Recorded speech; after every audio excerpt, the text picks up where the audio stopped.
Bueno, vamos a hablar ahora de un tema muy interesante que viene a ser las vasculitis pulmonares, ¿no?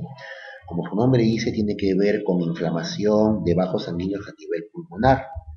Y vamos a ver que la principal etiología de la vasculitis está dada por los procesos inflamatorios sistémicos asociados a los problemas de colagenopatías, pero también asociadas a la formación de anticuerpos, los cuales van a dañar las diferentes capas de los vasos sanguíneos. Bien, ¿cómo se describe a las vasculitis? Se le define, se le describe como un conjunto de desórdenes que se caracterizan por la destrucción progresiva de los vasos sanguíneos. Es decir, vasculitis sería como hablar como un síndrome, no como la fiebre, tiene múltiples causas. Y la manifestación clínica depende de qué tipo de desorden es la que produce la inflamación de los vasos sanguíneos y qué tipo de vasos sanguíneos es dañado, tanto el tamaño, el tipo de vaso y la localización de este, ¿no? La gran mayoría de vasculitis lo que van a originar es inflamación de vasos sanguíneos, van a producir problemas trombóticos, isquemia y necrosis.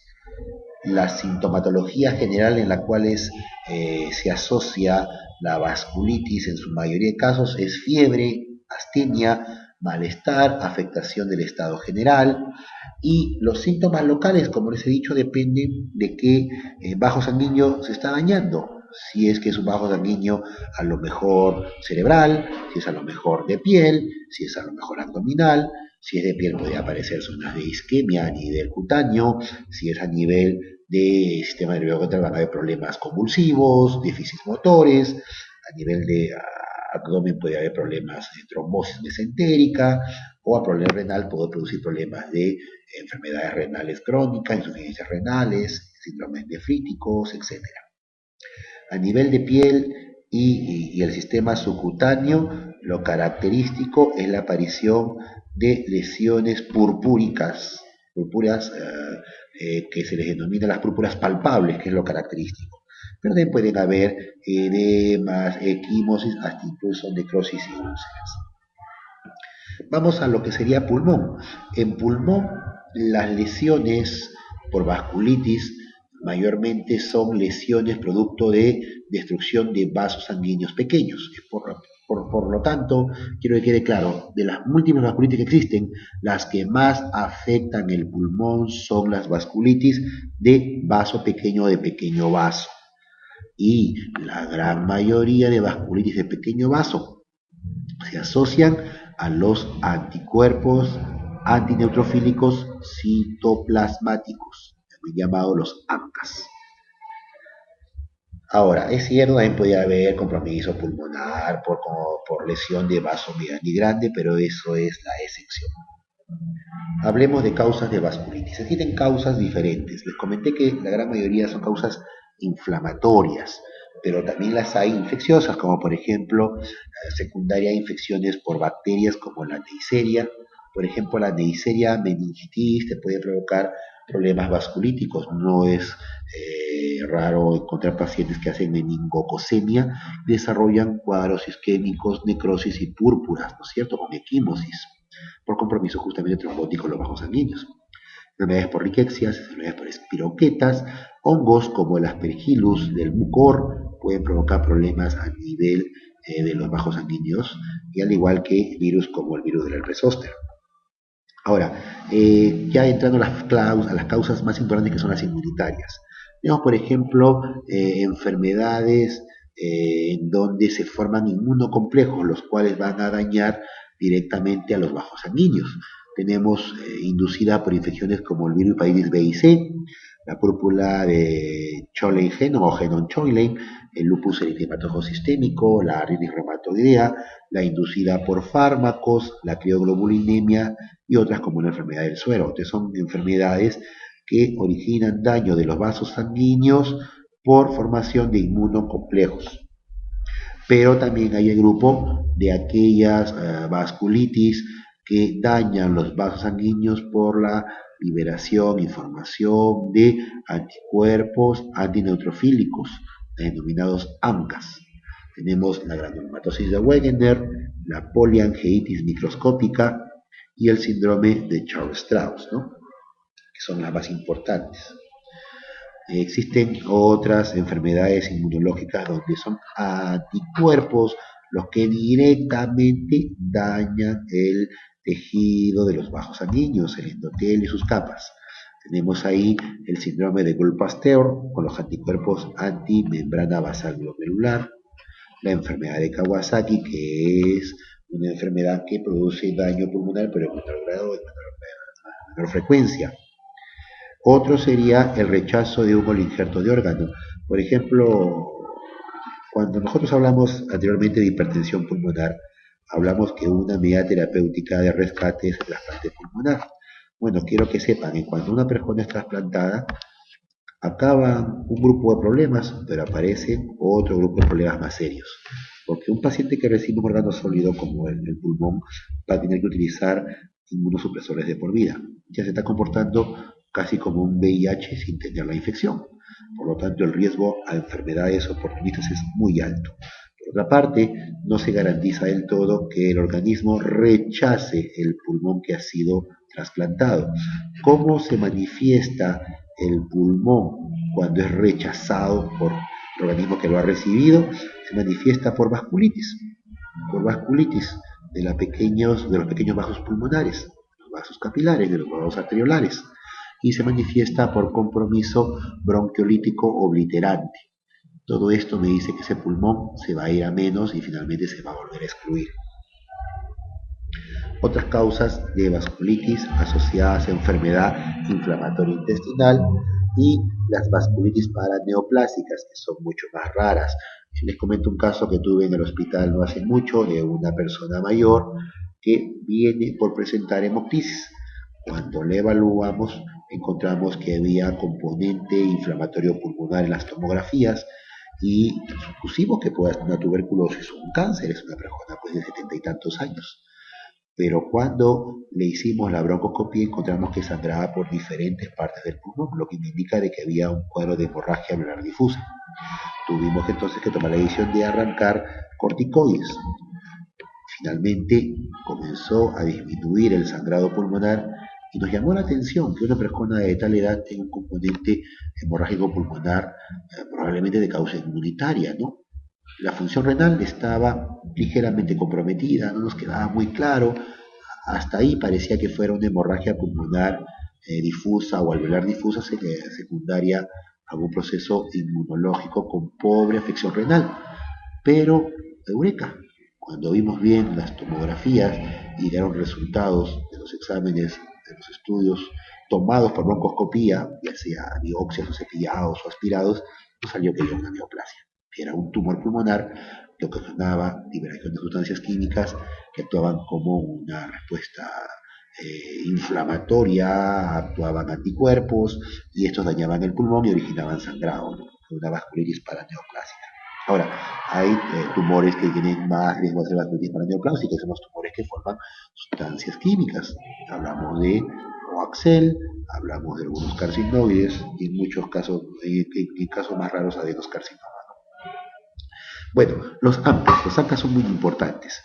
Los ANCAs son autoanticuerpos dirigidos contra enzimas de las granulaciones azulófilas de los neutrófilos, lisosomas de monocitos y algunas células endoteliales, ¿no? Estos ANCA, ahora pues uno las puede detectar si es que lo piensa y se puede obtener por estudios a nivel inmunológico de sangre, ¿no? Existen dos grandes grupos, los ANCA-C y los ANCA-P. Los ANCA-C se les denomina así porque tienen una distribución citoplasmática, ¿no? Ya lo vamos a ver, y el ANCA-P tiene una distribución perinuclear. Se ha visto que el ANCA-C está relacionada a la denominada granulomatosis de Wegener y se asocia a una disfunción a nivel de la proteinasa 3, mientras que la ANCA-P se encuentra más elevado frecuentemente en la enfermedad de Charles-Strauss, la famosa vasculitis que silba, y enfermedades como la poliangeitis microscópica, la glomerulonefritis idiopática. Aquí el problema es más que todo una disfunción a nivel de las mielas peroxidasas. Vimos, por ejemplo, en este esquemita, en un estudio de inmunofluorescencia, cómo se ve la distribución de los ANCA-C, decir, de distribución citoplasmática, y aquí el ANCA-P de distribución perinuclear, ¿no? Una clasificación muy interesante de vasculitis es según el tamaño del vaso sanguíneo que es afectado. Tenemos así vasculitis de grandes vasos sanguíneos, como sería la arteritis de células gigantes, como la arteritis de Takayasu, la arteritis de la temporal. Después tenemos las vasculitis de vaso sanguíneo mediano, como sería la enfermedad de Kawasaki y la poliarteritis nodosa. Y después tenemos el grupo de las enfermedades vasculíticas de pequeño vaso, como la poliangitis microscópica, la enfermedad de Wegener o granulomatosis de Wegener, el síndrome de Chobert-Strauss, la crioglobulinemia, etc. Ahora, como les decía, existen una serie de enfermedades que pueden producir o inducir problemas vasculíticos. Les comenté que las infecciones están a la cabeza ahí, infecciones como sería las infecciones por Neisseria, espiroquetas, algunos hongos, ¿se acuerdan de las aspergillosis y el muco? Aquí tenemos el gran grupo de enfermedades que producen vasculitis por problemas de inmunocomplejos, la púrpura de Genochou, la crioglobulinemia, la vasculitis asociada con las genopatías, lupus reumatoide, la artritis reumatoidea, las vasculitis asociadas a infecciones virales por hepatitis B y C, asociadas a esa tuberculosis a nivel del sistema nervioso central. Muchas de sus manifestaciones neurológicas se deben a compromiso de vasos sanguíneos a nivel del sistema nervioso central. ¿Por qué? Porque ocurren fenómenos isquémicos y trombóticos a ese nivel, y es una vasculitis mediada por la presencia del bacilo de Koch. Ahora, otro sería, todas las que he hablado son mediadas por inmunocomplejos, ¿no? Pero también hay aquellas producidas por ataque directo de anticuerpos, como el síndrome de Gold-Pasteur, la enfermedad de Kawasaki, y esos serían los autoanticuerpos que otra vez están metido en la enfermedad de Wegener, tenemos aquí la poliangitis microscópica, el Chobert-Strauss, ¿no? El rechazo de los injertos, ya hemos comentado, el rechazo de los injertos puede producir vasculitis, y esta vasculitis asociada también a problemas de bronquiolitis obliterante, ¿no? Y de causa desconocida, no está muy claro, artritis como las células gigantes y la artritis de Takayasu. Las manifestaciones clínicas en general de la vasculitis son es un síndrome constitucional sistémico, ¿no? Fiebre, mialgias, alcalgias, malestar general. Hasta ahí no podemos saber si tengo una vasculitis. Puede ser una tuberculosis, puede ser un cáncer, qué sé yo, puede ser un proceso infeccioso generalizado. Pero algo interesante es la compleja gama de manifestaciones cutáneas o dermatológicas que producen la vasculitis. Muchas veces hemos tenido que el diagnóstico de la vasculitis se hace a través del estudio anatomopatológico de piel, que es lo que más cerca tenemos para poder biopsiar.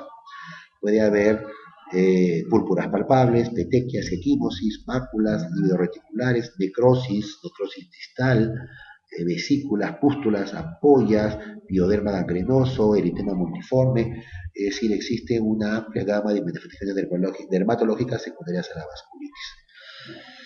Con respecto a la clasificación, tenemos dos grandes grupos: la clasificación por vasculitis primarias y vasculitis secundarias. Primarias tenemos a las mediadas a autoanticuerpos, entre ellos tenemos pues el Chobert-Strauss, el Wegener, tenemos las de causa no muy conocida como la artritis temporal, el síndrome de Kawasaki, tenemos después la poliarteritis nodosa, la vasculitis leucocitoplástica primaria. Y dentro de las secundarias tenemos pues el gran grupo de enfermedades sistémicas que afectan a los vasos sanguíneos, como el lupus eritematoso sistémico, la artritis reumatoide, las infecciones, las neoplasias y medicamentos. Ahora, importante es, doctores, de que todo esto puede originar daño a nivel pulmonar. Los daños pueden ser variados, ¿no? Las vasculitis pueden producir lesiones nodulares que cavitan, pueden producir trombosis, tromboembolismo, pero hay dos formas muy graves de manifestación a nivel pulmonar secundaria a las vasculitis. Uno viene a ser lo que les comenté hace un rato, la hemorragia alveolar difusa o hemorragia pulmonar difusa, en donde ocurre un sangrado en napa masivo a nivel del territorio alveolo-capilar con saturación, ocupamiento de sangre en los espacios alveolares, y eso pues a la larga va a producir una hipoxemia terrible, ¿no? El paciente puede prácticamente morirse ahogado en su sangre. Y la otra sería la neumonitis, ¿no? Una inflamación pulmonar de tal intensidad que se produce un edema pulmonar no cardiogénico, pero de carácter inflamatorio, ¿no? Lo mismo que hemos revisado, la clasificación de la vasculitis según el tamaño de los vasos sanguíneos, de grande vaso, de mediano vaso y de pequeño vaso. Aquí está el grupo principal de vasculitis que afectan el aparato respiratorio. Ahora, ¿qué producen las vasculitis a nivel pulmonar? Te producen lesiones desde leves hasta problemas potencialmente fatales. Dentro de lo leve, por ejemplo, leve entre comillas, ¿no? Te puede provocar lesiones de vías aéreas superiores, sinusitis, epistaxis, otitis, úlceras, ¿ok? Después puede provocarte a nivel pulmonar, lo que les dije, doctores, nódulos que tienden a cavitar, ¿de acuerdo? Nódulos y cavitaciones no explicables por causas oncológicas o infecciosas. Después tenemos diferentes grados de hemoptisis, infiltrados, y esta es uno de los más graves, la hemorragia alveolar difusa. Ya tiene una mortandad elevadísima de un 80%. El paciente sangra a nivel alveolar en napa y es muy difícil de controlar con lo que ustedes quieran colocarle, hemostático, vitamina K. No, el problema es inmunológico. La manera de poder manejar esta hemorragia es con megadosis de corticoides, pulsos de corticoides sistémicos, o si no, plasmaféresis. La plasmaféresis es hacer un reemplazo del plasma del paciente para disminuir la carga de anticuerpos, ¿no? También quiero que sepan que en la parte inmunológica, si bien hay la hemorragia alveolar difusa como una causa grave, una complicación grave, hay también las neumonitis agudas e inmunológicas como causa importante también de muerte, las neumonitis pulmonares agudas, ¿no? Eso se llama o está dentro del grupo de los síndromes del pulmón blanco. Así como hay el ojo rojo, el ojo blanco, o no, hay el síndrome del pulmón blanco. ¿Cuándo encontramos síndrome del pulmón blanco? Les digo, lo encontramos en neumonitis pulmonar aguda, primaria o secundaria. La primaria es conocida como el síndrome del Hamann-Rich, ¿no? Y la secundaria debido a N patologías. Tenemos la hemorragia alveolar difusa, el edema agudo pulmonar, también te da síndrome de pulmón blanco, el edema agudo, la neumonitis aspirativa, ¿no? Ayer vimos en el cursito la diferencia entre neumonitis aspirativa, síndrome de Mendelssohn y neumonía aspirativa. Y tenemos también, ya lo dije, hemorragia alveolar difusa, lo dije, y tenemos ahí al ARS, el ARS que ya saben, ya lo hemos visto en clase, tiene muchas causas. Algunos asocian a síndrome pulmón-riñón, como en las enfermedades de Gould-Pasteur, ¿no es cierto? Bien, vamos primero con la poliangiitis microscópica PAN con M. Es una enfermedad vasculítica que se asocia, es una glomerulonefritis realmente, principalmente es renal, y hasta en un 30% se asocia a compromiso pulmonar. La principal manifestación es una capilaritis a nivel del tejido pulmonar, capilaritis. También le llaman vasculitis leucocitoclástica o de hipersensibilidad. Afecta principalmente vasos sanguíneos de pequeño calibre, arteriolas, vénulas, capilares.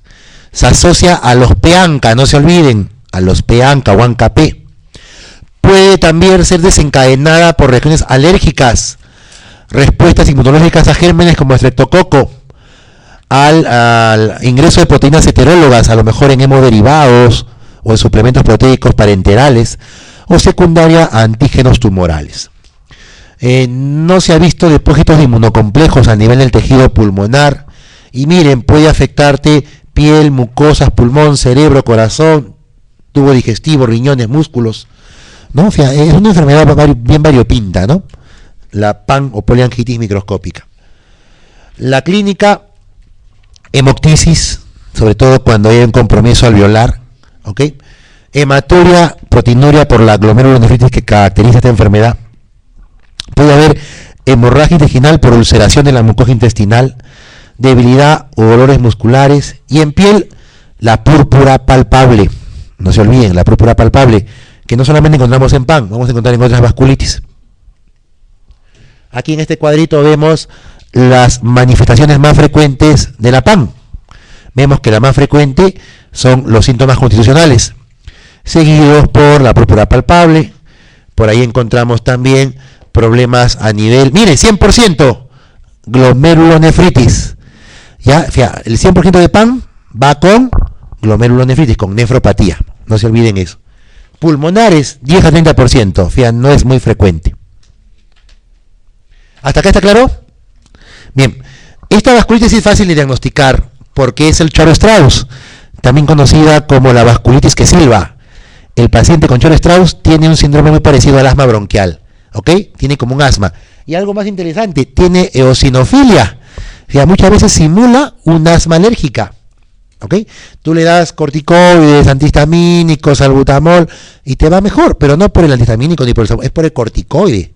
El corticoide es el que se está mejorando tu cuadro de Choro-Strauss. La tríada diagnóstica es asma, eosinofilia y vasculitis necrotizante, se me salió el Perú profundo. Vasculitis necrotizante. Evolución, esto puede conllevar a diversos grados de atopía, sinusitis y asma, y se asocia a peancas. No se olviden, esa es pregunta de cajón, ¿ok? Choro-Strauss tiende a silbar. Aquí vemos, miren, 100% de personas con Choro-Strauss presentan signos sugestivos de asma, ¿de acuerdo? Hiperreactividad bronquial. Hay síndrome constitucional, hay compromiso del CNC, hay la púrpura palpable también aquí en el Choro-Strauss, sinusitis, compromiso cardíaco, ¿ve? Es proteiforme, ¿no? Esta, pero el asma me ayuda, ¿no? La hiperactividad bronquial me ayuda mucho. No se olviden, pacientes que tienen esas asmas fregadas, difícil manejo. Ah, caracho, esta asma es muy persistente. A lo mejor no estamos frente a un asma, estamos ante un Choro-Strauss, o a lo mejor estamos frente a un APAP. ¿Se acuerdan o no? Una aspergilosis broncopulmonar alérgica. Por eso a los pacientes con asma refractaria, lo que le pedimos, aparte de su espirometría, es un dosaje de inmunoglobulina E, un recuento en el hemograma de eosinófilos, le pedimos inmunodifusión para aspergillus, y por último le pedimos ANCAS, ANCA-P, ANCA-C, ¿de acuerdo? Para tener un diagnóstico más claro. No vaya a ser que lo que tengo al frente no es un asma, es un Choro-Strauss, y lógicamente el manejo es muy diferente. No se desmayen, ya van a cerrar el break. Aquí, por ejemplo, vemos estas lesiones úlcero-costrosas que se encuentran en los casos de Choro-Strauss con gran infiltración eosinofílica. Yo veo esto y, no sé, parece un bajo celular, ¿no? Una lesión umbilicada, ¿no? Hasta parece, qué sé yo, ¿no? Si fuera en línea un esporotricosis o un molusquito, ¿no? Podría ser. Pero realmente lo que fue un Choro-Strauss. Y entramos al Wegener, ¿no? El Wegener es una vasculitis que da un gran compromiso pulmonares con lesiones cavitadas, necrotizantes. Si bien es cierto, hay un componente genético hereditario, algunos estudiosos hablan de que puede haber relación con hipersensibilidad a agentes ambientales o a infecciones, ¿no? Algo interesante que es frecuente en varones entre la cuarta a quinta década de la vida. Ese cajito de la señora fue un caso excepcional, un Wegener en mujer de más de 70 años, asociado a una neoplasia. Y como les he dicho, entre un 80 a 100% se asocia a C-ANCAS, ANCA-C. ¿Cuáles son los criterios diagnósticos del Wegener? Hay inflamación crónica nasal u oral, con presencia de úlceras orales. alteraciones en la placa de tórax, los nódulos que tienden a cavitar. También pueden haber infiltrados, ¿no? Y por último, alteraciones del sedimento urinario por el componente glomérulo nefrítico que lo acompaña. 2 o más criterios sugieren una alta sospecha diagnóstica. Otra triada diagnóstica: enfermedad de vía aérea superior, úlceras en nariz, el famoso signo de la nariz sencilla de montar, ¿de acuerdo? Una deformación del tabique nasal, sinusitis, traqueitis, laringitis ulcerativa, ¿no? A nivel pulmonar, los nódulos que cavitan y la glomerulonefritis. Miren sus diferentes compromisos: riñón, pulmón. O sea, realmente, si nosotros sacamos la cuenta, el Wegener tiene más compromiso pulmonar que el Chor-Strauss y que la PAN. ¿Se dan cuenta o no? Wegener, por lo tanto, es más frecuente que lo encontremos. Miren esta serie, vemos que nivel pulmonar tiene hasta un compromiso de un 95%, estableciéndose como una de las más importantes, igual también compromiso de vía aérea alta, ¿no? Entonces es una vasculitis que le encanta mucho dañar las vías aéreas y los pulmones. A nivel de la patología se encuentran granulomas necrotizantes, vasculitis necrotizantes y glomerulonefritis focales necrotizantes o en semilunas. A nivel de lo que sería la macroscopía, tanto renal como pulmonar, los nódulos, no se olviden. Miren, yo les aseguro que si ven esta tomografía en el hospital, no van a decir que es un Wegener. Digo, es una masa, yo tipo pienso que es cáncer, o que es tuberculosis, ¿no es cierto? Al final pensaría, y más aún si hemoptiza, ¿o no? Al final pensaría en un Wegener, ¿ya? Bueno, miren estas lesiones en la gingiva, en las encías, completamente granulomatosas, ¿no? Hipertróficas, ¿no? Miren la nariz sencilla de montar, otros le llaman nariz del boxeador, típico del Wegener, y el síndrome pulmonar cavitado, no, lo vuelvo a repetir, que se ve mucho en estas patologías. Y aquí pues una complicación aguda severa del Wegener. ¿Cuál viene a ser? En este caso una hemorragia alveolar difusa. El Wegener también te puede provocar hemorragias alveolares difusas. Y te das cuenta porque hay un patrón en vidrio deslustrado, también llamado vidrio esmerilado, también llamado vidrio despulido, también llamado oblast, también llamado imagen en una catedral, ¿de acuerdo? Que se encuentra por compromiso intersticial. La púrpura palpable, y acá, vamos a jalar la cortina. ¿Se ve ahí la necrosis? El Raynaud que acompaña estas patologías provocando necrosis distales. Esa viejita tenía pues como el libro, ¿no? Pero en este caso fue secundario a un cáncer. Y por último, una complicación potencialmente fatal de las vasculitis y también de las colagenopatías es la hemorragia alveolar difusa, ¿ok? Sagrado en Napa, que no te respeta nada y que va a originar hemoptisis, daño alveolar difuso, caída del hematocrito y finalmente te lleva un ARCS si el paciente no es manejado, o si no, fácil, a un shock hipovolémico. El paciente se desangra o se asfixia en su sangre, ¿de acuerdo? Se comporta como hemoptisis masiva. Aquí, por ejemplo, yo veo esta placa y realmente tendría que ser un super tigre para decir que esta es una hemorragia alveolar difusa. Normalmente inicia así, con infiltrados bivasales, pero que después crean un infiltrado bilateral difuso. ¿Ok? Aquí se ve la imagen en vidrio despulido, en la patología infiltración leucocitaria abundante. Y aquí vemos, esto debería ser los septos alveolares, ¿no es cierto? Pero aquí lo veo es harta sangre que está llenando los alveolos y infiltración leucocitaria alrededor. Entonces es lo característico de las hemorragias alveolares difusas. El diagnóstico generalmente es, asociando a la enfermedad de fondo, una broncofibroscopía. Se le hace una broncofibroscopía al paciente y lo que se hace es inyectar agua y comenzar a recoger el agua. Les comento, en el caso de las hemorragias alveolares difusas ocurre este fenómeno. Tú inyectas el agua, comienzas a aspirar el agua que metiste, la primera jeringa te sale turbia, la segunda roja más y termina francamente hemorrágica. Es muy diferente a que yo haga, por ejemplo, una biopsia o un cepillado, le meta agua porque le metemos agua, aspiramos, generalmente la primera jeringa es bien sangrante. Y las últimas se van aclarando hasta ser completamente clarita la última. ¿Me entienden? Aquí es al revés, porque esto es nivel alveolar. Alveolar. Este sería un signo que me permite estar frente a una hemorragia alveolar difusa. Y para acabar, el tratamiento de las vasculitis. Hay algunos parámetros, y este es muy interesante. Es un parámetro que te permite manejar la vasculitis según el grado de compromiso constitucional y según la creatinina sérica, es decir, el grado de compromiso renal. Tenemos así vasculitis limitadas, generalizadas leves, ¿no? Generalizadas activas, severas o francamente refractarias. En enfermedad localizada se puede utilizar monoterapia. Corticoides son la base de manejo de las vasculitis, no se olviden, corticoides. Se puede dar también aciatropina o metrotexate como monoterapia. En los pacientes con problemas leves, tempranos, se puede utilizar corticoides, pero ya asociados a ciclofosfamida. Se puede utilizar también metrotexate asociada a corticoides. En la ya enfermedad activa sistémica, aquí ya tenemos que utilizar corticoides o citostáticos parenterales, ¿de acuerdo? Y esto es con manejo hospitalario. Y lógicamente en la enfermedad más severa tenemos que hacer no solamente pulsos, se debe también hacer plasmaféresis. Si a alguno de ustedes les gusta la reumatología, que es muy bonita, pues ya desde ahora vaya viendo que si para el neumólogo tener una hemoctisis significa quedarte clavado todo el día, porque es así, ¿no? Cuando viene hemoctisis, el RT te dice, ya tú te quedas, pero te quedas, te hemoctizando, te quedas y te quedas.